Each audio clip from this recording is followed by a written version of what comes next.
আচ্ছা ঈশা, হিরো আলমের বাপ যে এতদিন ধরে অসুস্থ, ঠিক আছে, এখন ওর ফ্যামিলিতে কেউ তো নাই, হিরো আলমের বউ তো আছে, ঠিক আছে। এখন অত ওর দেখাশোনা করতেছে না, আর শেষ পর্যায়েও মারা গেল, ঠিক আছে।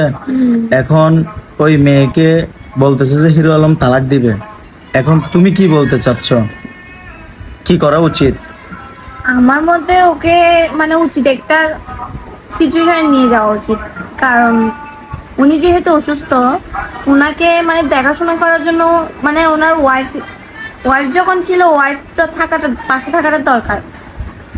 এখন ওনাকে একটা উচিত শিক্ষা শিক্ষা দিলে, দেওয়া। হ্যাঁ শিক্ষা দিলে, মানে তুমি কি বলতেছো, তালাক দিয়ে দিতে? তালাক হোক, ডিভোর্স হোক, যেটা হলে মানে ওর পক্ষে ভালো হয়, হ্যাঁ।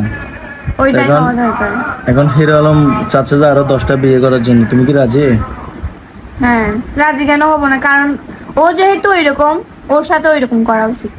ঠিক আছে বন্ধুরা, আপনারা জানাবেন কি করা উচিত, কমেন্টে জানাবেন, ঠিক আছে।